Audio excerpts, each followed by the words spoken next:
and welcome to another evening of frank conversation here on Hard Copy, coming to you from our studios in Abuja. I'm Marwa Ogun Yusuf. Sunday, the 26th of June this year, will be World Narcotics Day. Nigeria has had and is still having quite a battle dealing with transit and use of illicit drugs within its borders. A 2018 report on drug abuse in Nigeria by the UNODC says at least 14.3 million people aged between 15 and 64 years are on drugs, with the biggest problem around the ages of 25 to 39 years. In a recent brief as well, the chairman of the National Drug Law Enforcement Agency says his outfit has been able to help around 11,000 people get help with treatment as drug use and addiction adversely affects their lives. Is the war on illicit drugs a contest which Nigeria can win? This is the thrust of our conversation tonight, and our guest is the chairman of the NDLEA, retired Brigadier General Buba Marwa. Sir, you're welcome to Hard Copy. Thank you very much. I'm glad to be here. Now, you've been on the saddle of the NDLEA, that's the National Drug Law Enforcement Agency, for less than 2 years, but you're no stranger to the drug abuse problem because you've advised the president on this, I think, on PADEMA. Is that the name of the yes, acronym? PASIDA, Presidential Advisory Committee for the Elimination of Drug Abuse. Indeed.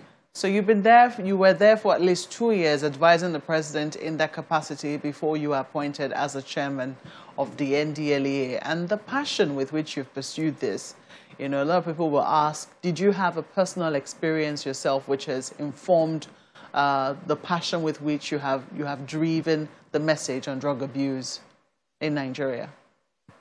Thank you very much. PASIDA actually was about 7 months. We turned in our report in 7 months. The purpose was to advise the president, how do we tackle this issue of drug abuse pandemic in Nigeria, which we did. We looked at the two sides of the equation, which is the supply side in terms of the traffickers and dealers. How do we control availability and access to drugs? And we also looked at the demand side, that is the users. How do we prevent, treat, what needs to be done to control the demand side? As far as passion is concerned, Lagos State, area boys and girls, that was actually my background experience where I dealt with the drug situation. If you remember, in the days I was in the state government, we had issues with area boys and girls who terrorized the populace, especially women. Decent women couldn't dress well, wear trinkets, you know, on the streets because they'll be attacked. Even men in their cars will have to determine whether to give them out some money or their windscreens will be smashed. So we dealt with it as a criminal behavior and jailed hundreds of them. But after some time, we refocused on it and thought, no, maybe the problem is more complicated than that. We found that they were involved in drugs, most of them. And so we built Isheri, the camp, which is still there, the rehab center, and that solved most of the problem. They became decent people, got employment, we taught them skills, gave them handouts to start their lives, and they became useful to their families and society. That's the background that I brought into the work. That's why the president, you know, sought your help when he was looking at drug abuse. I was just curious. Well, it's possible that he may have asked some questions. But for PASIDA, I must acknowledge also the role of the First Lady. Okay. Because under her leadership, the governor's wives, they are the mothers of the nation, and they are very interested in the kids. And so she played a very cardinal role in the setting up of PASIDA. I believe she made the recommendation to the president on behalf of the governor's wives, and he eventually took the decision to set up PASIDA. Okay, so I'm looking at just how complex the problem is. The UNODC says at least 14.3 million people between the ages of 25 years to 39 years. I think that what even makes it more complex is that they say Nigeria has a figure 3 times higher than the global average, and that the figure could increase by as much as 40% by 2030.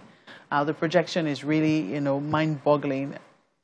I know that the NDLEA has made some progress in the last 2 years, but if you look at that compared with the problem that we're currently facing and the projections that they have, we're barely scratching the surface. Would you say that we have been able to recruit as many hands as we need in this war against drug abuse? Recruitment is part of it, very important part, because we have to be on the ground. We've doubled actually our size in the last... That's in the NDLEA? Yes, in the NDLEA. I think the most important thing is first to look at why do we have this prevalence? What's happening? Why is it 3 times the global average? And what is peculiar? First, you have to look at the Nigerian population and some of the causative factors, chief of which is, I must say, poverty is one of the drivers of drug use. And this doesn't apply only to Nigeria. Mm-hmm. This is international in scope. As a student in Pittsburgh in the 80s, I attended the University of Pittsburgh. I remember Hill District. Each time I pass, you see these black boys and girls just sitting outside doing nothing, doing drugs out of idleness and poverty. So poverty is very important. You get frustrated. You are not sure of your next meal. You are angry, miserable, and you look for escape. That's one of the areas. Then family issues. When you have distended family life, there's no love from the parents, you're on your own, off you go. You go into drugs. In the schools, peer pressure. Sometimes your colleagues demonstrate to you that you are nobody. You are not part of, you have to be part of us. This is the in thing. They do it. Out of curiosity, you also have those who just experiment. Yeah, I want to talk about the issue of perception. We'll come to the issue of cannabis shortly, but the issue of perception, I think the UNODC Executive Director had something to say on that. She says that it's been observed that lower perception of drug use risks have been linked to higher rates of drug use. If people perceive that the risk is low, they most likely will take it up as, as a recreational stuff, for instance. What are we doing precisely to tackle that issue of perception? Advocacy and sensitization at all levels. Last year, on the International Day Against Drug Abuse and Trafficking, Mr. President launched War Against Drug Abuse, WADA. This is an effort to sensitize Nigerians, not just leave it to the NDLEA of NAFDAC. For Nigerians to be sensitized that doing drug is bad for your health first, for your family life, and for society as a whole. And it runs the whole gamut, beginning with parenthood, parenting. In the family, parents have to set the good example first. You have parents who themselves take drugs, send the children to buy drugs. This is bad for the children. Already you are teaching them what to do, because which better role models do the children have as they grow up than their parents? So this matter of parenting is key. Parents should also pay attention to their children. They should watch out. Are there any changes? They should engage the children, tell them what to do, the harmful effects of drugs, stay away from drugs, who are your children's friends, how long do they keep at night, stuff like that. So those are some of the things that... Just part of it. The clergy has its own role. But traditional institutions and so on. But if people are perceiving that the risk associated with the use of drugs are lower, let me give you the instance of cannabis.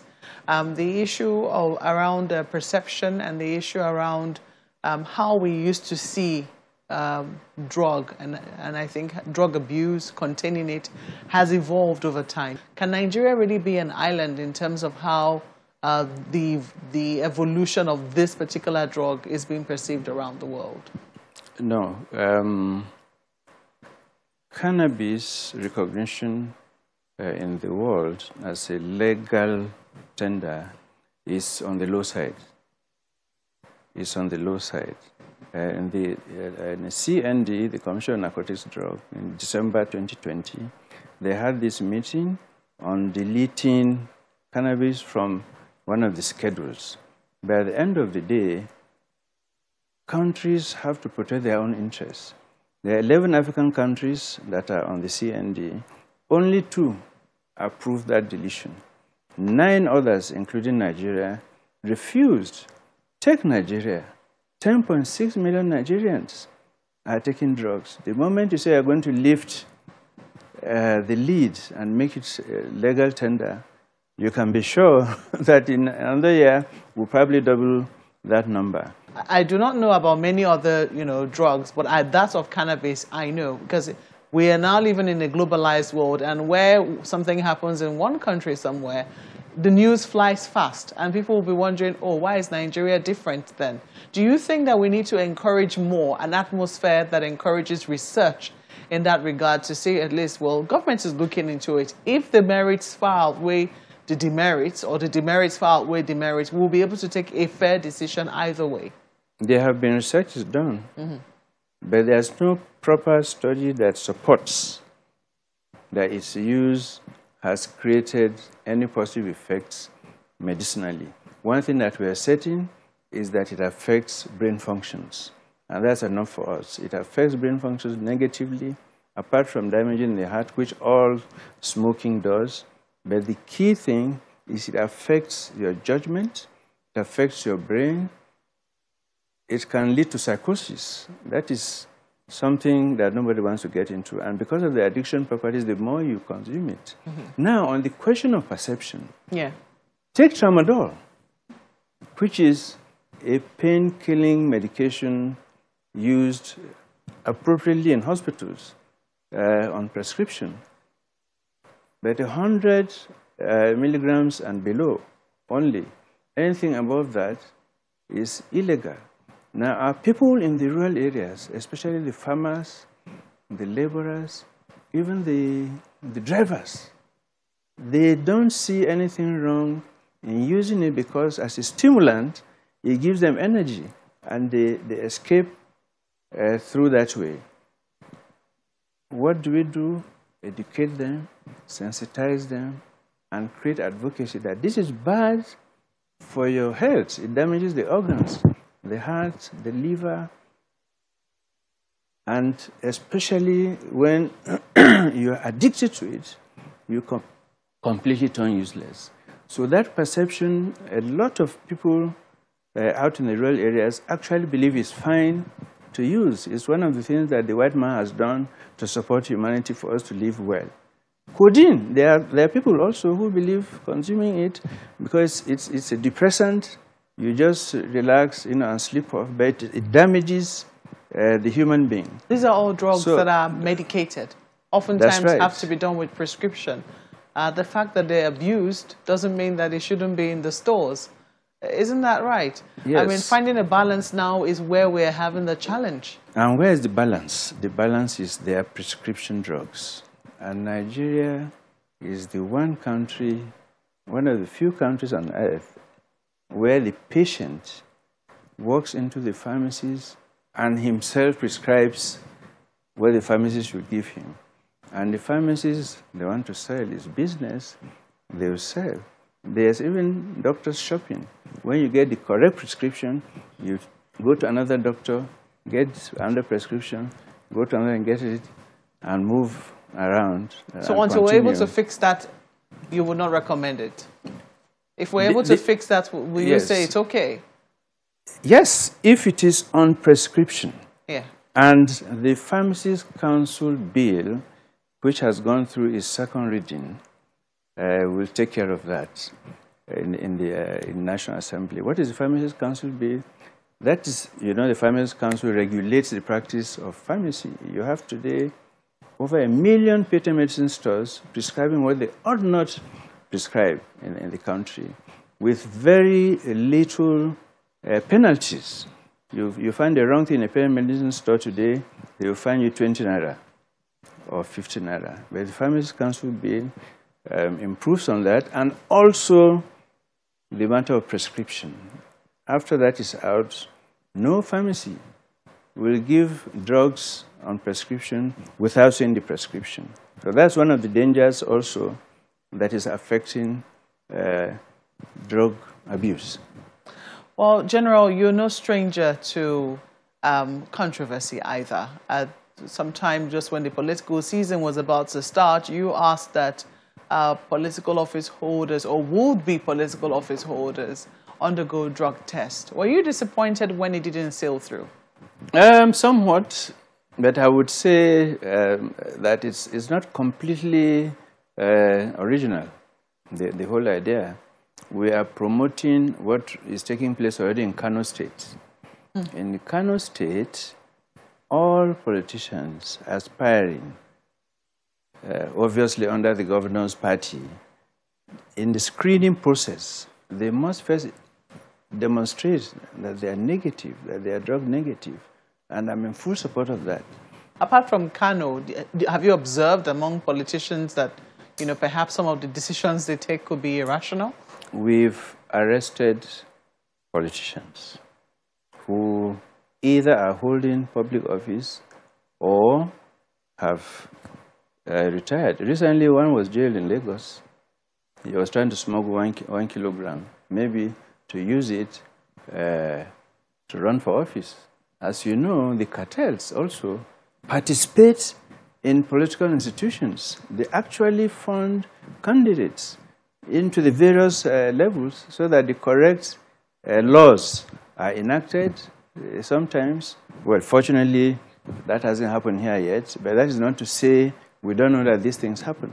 This is a very, it's a very important part of the entire war on drugs, rehabilitating those who, fall victim to drug use. How is this receiving support? Because a number of people complain that there are no obvious centers, that this has largely been left to religious bodies. There's very little government intervention in this regard. I'll be the first to accept that there's a dearth of rehab centers. And you have thousands, if not millions, of drug users who need help, but there's nowhere to go. And so they snuck back into their bedrooms and continue to take drugs. But some of the initiatives I know of the federal government, right now we have, I believe, just 11 model proper rehab centers in the country, which is very, very low. The PASIDA committee recommended 3 per state, looking at the prevalence. And the federal government already, through the Ministry of Health, has agreed to build 1 more rehab center in every state. The NDLA itself does a lot of counseling, what do you call it, a toll-free helpline. In fact, I can say it is 0800 10 20 30 40. That's the number, 10 20 30 40. It will be open. We'll have psychotherapists, psychologists, psychiatrists, nurses. Do we have this personnel in Nigeria? Because that's another issue that we could be facing. The Absolutely. Fact that, for the helpline or somewhere, or you mean the counseling centers? For the helpline, or both? All of them, all of the above. Because we know that there's been a drain somewhat in the health sector too of, skilled personnel who are leaving the country in droves.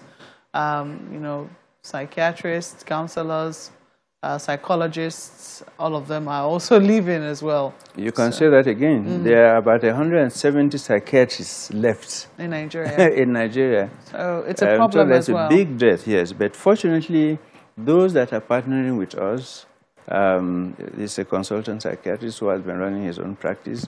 We have partnered. We are going to roll it out 24/7.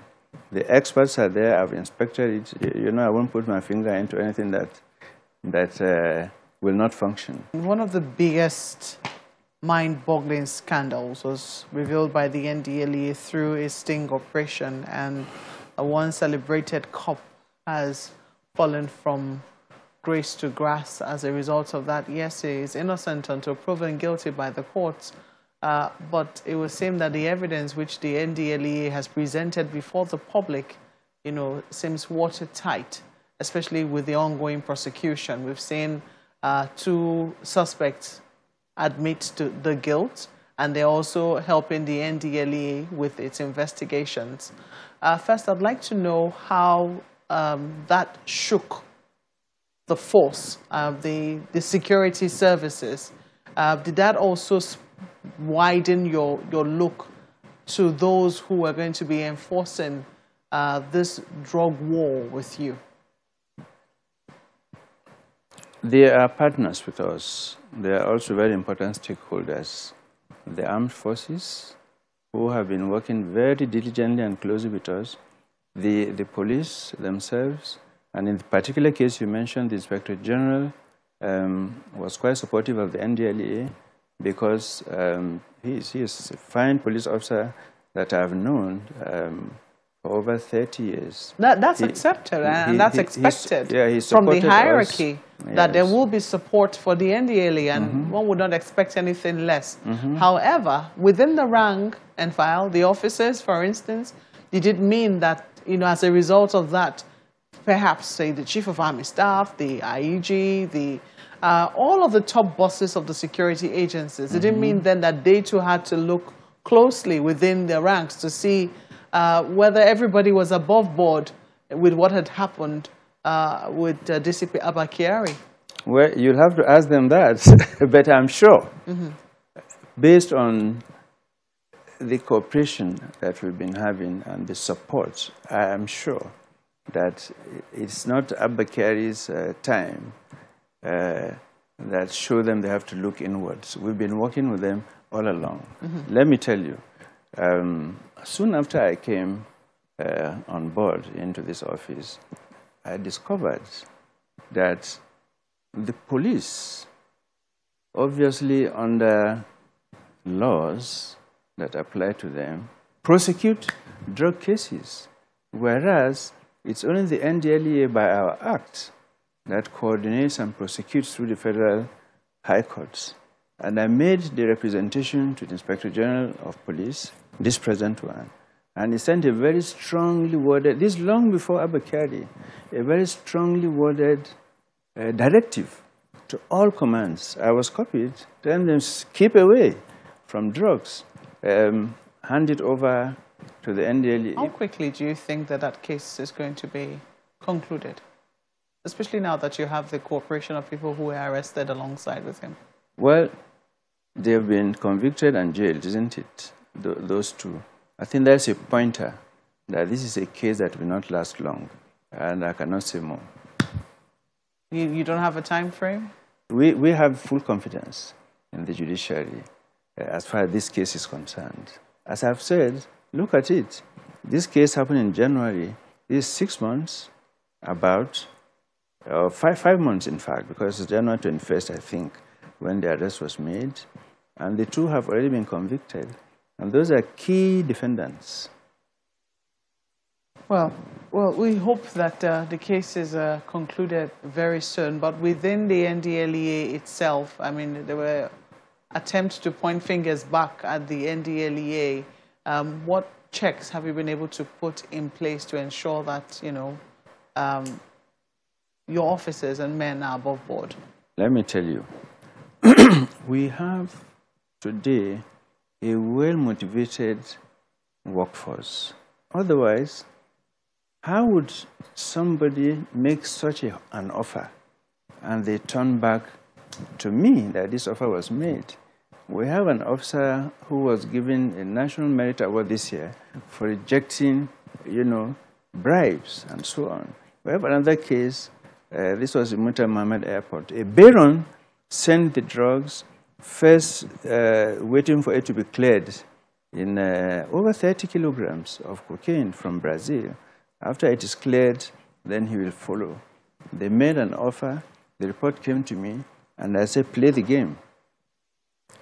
We accepted, lured him in with the balance, and nabbed him. And that's what's happening. In fact, the personnel are rushing to demonstrate their patriotism.